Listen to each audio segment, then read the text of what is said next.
ସାଙ୍ଗମାନେ ଖରା ତ ଆଜି ବେଶୀ ନାହିଁ, ଏ ଅଳ୍ପ ଟିକେ ଖରାକୁ ଆଉ ଆମେ ଦୁଇ ଜଣ ବର୍ତ୍ତମାନ ଛାତକୁ ଆସିକି ଏଇଠି ବସି ପଡ଼ୁଛୁ ହଉଛି ପଖାଳ ଧରିକି।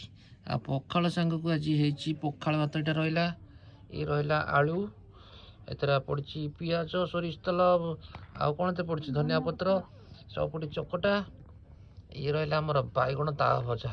ଏଇଟା ତ ପୁରା ଆମର ଲହୁଣୀ, ଆଉ ପୁରା ଏମିତି ସର ଖାଲି ବାହାରି ପଡ଼ୁଛି ଏଥିରୁ ଖାଲି। ଏଇ ରହିଲା ଶାଗ ଭଜା, ଶାଗଟା ଯେଉଁ ସକାଳେ ତୋଳା ହେଇଥିଲା, ସେଥିରେ ସବୁ କ'ଣ କ'ଣ ପକେଇଛ ଏଥିରେ? ଆଳୁ ବାଇଗଣ ପିଆଜ। ଆଳୁ ବାଇଗଣ ପିଆଜ।